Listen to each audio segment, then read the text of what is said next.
نحمده ونصلي على رسوله الكريم أما بعد فأعوذ بالله من الشيطان الرجيم بسم الله الرحمن الرحيم يا أيها الذين آمنوا إنما الخمر والميسر والأنصاب والأزلام رجس من عمل الشيطان فاجتنبوه لعلكم تتقون.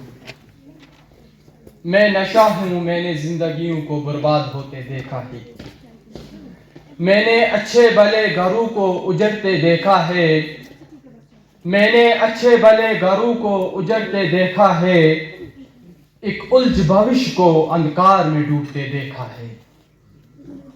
میں نے لاچار ماں کے بہتے آنسوں کو دیکھا ہے، میں نے لاچار ماں کے بہتے آنسوں کو دیکھا ہے، میں نے اس بے بس باپ کے چٹان جیسے حوصلوں کو بھی بکھرتے دیکھا ہے. میں نشہ ہوں، میں نے زندگیوں کو برباد ہوتے دیکھا ہے.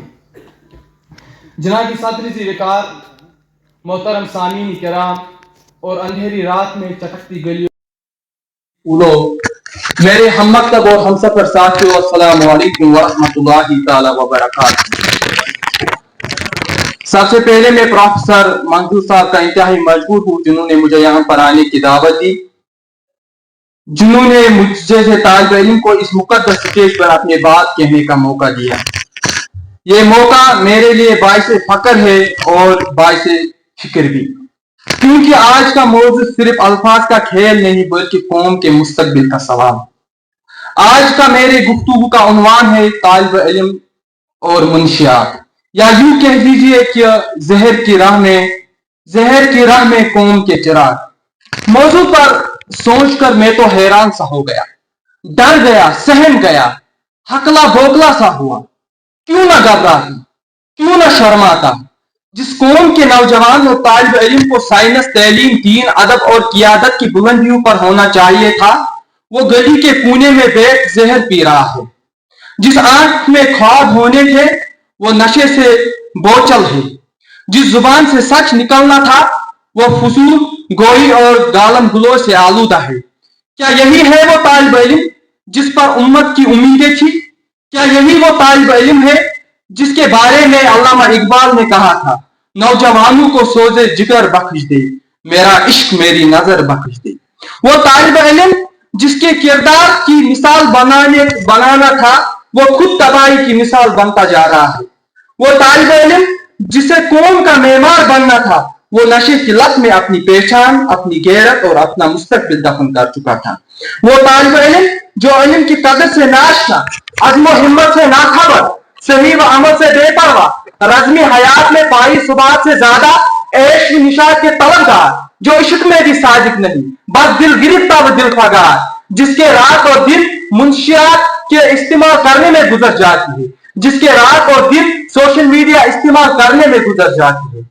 عالی وقار، قوم کے نوجوان اور طالب علموں سے کیوں کر امید رکھوں کہ قوم کے معمار بنیں گے؟ کیا ایسے نوجوانوں سے امید رکھوں جو منشیات کی لت میں مبتلا ہو؟ کیا اس قوم کے نوجوان اور طالب علموں پر امید رکھوں جس قوم کے آدھے سے بھی زیادہ نوجوان اور لڑکیاں منشیات کی لت میں مبتلا ہو؟ عالی وقار، اسی تصور اور تصویر کو لیے میں کچھ مایوس ہوتا جا رہا تھا کہ سروش گیٹ سے آواز آئی، لا تقنطوا من رحمت اللہ، نا امید نہ ہو ان سے اے رہبر فرزانہ، کام کوش تو ہے لیکن بے ذوق نہیں راہی. اس سے میں چونک اٹھا، بیدار ہوا، خیال کا پرندہ اڑا، سوچ نے اڑان بھری، فکر پرواز کر گئی، کچھ عقل کی آنکھیں واہ ہوئی تو دکھائی دینے لگا کہ خودی و خودداری، علم و عمل، غیرت و حمیت، محنت و مشقت اور قصب و ریاضت تو ایک مہارت ہے. جو بھی اس راز کو پا گئے سمجھو مراد پا گئے. اور میرے ذہن میں یہ بات آ گئی کہ ہمارا قصور یہ ہے کہ ہم نشے کی لت میں نوجوان کو نفرت کی نظر سے دیکھتے ہیں، جس سے ان میں اصلاح کے بجائے مزید انتقامی جذبہ پیدا ہوتا ہے اور وہ پہلے سے بھی زیادہ اس لعنت میں غرق ہو جاتے ہیں.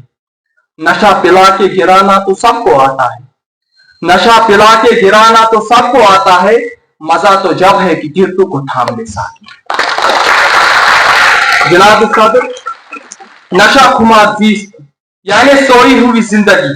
جاگتی ہوئی زندگی کے مقابلے میں سوئی ہوئی زندگی ایسی ہے جیسے ہوش مند انسان کے مقابلے میں بے ہوش. چونکہ افراد کے ہاتھوں میں ہے اقوام کی تقدیر، افراد کے ہاتھوں میں ہے اقوام کی تقدیر، ہر فرد ہے ملت کے مقدر کا ستارہ۔ چنانچہ جب کسی قوم کے افراد نشے کی لت یعنی خمار زیست میں پڑ جاتی ہے تو کیا ہوتا ہے کہ پوری قوم ہی بستر استراحت پر دراز ہو جاتی ہے اور ہمیشہ ہمیشہ کے لیے تباہ و برباد ہو جاتی ہے۔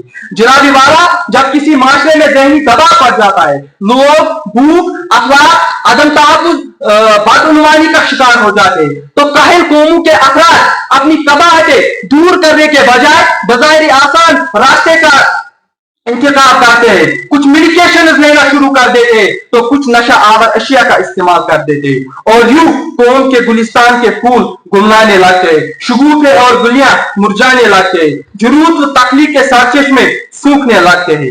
دل تو نہیں چاہتا ہے کہ اس موضوع کا اختتام کروں، لیکن کچھ وقت کی قلت ہے، مضمون کی طوالت ہے، کچھ کہنے کی حسرت ہے، الفاظ کی کثرت ہے، کچھ کہہ بھی نہیں سکتا، چپ رہ بھی نہیں سکتا۔ وما علینا الا البلاغ۔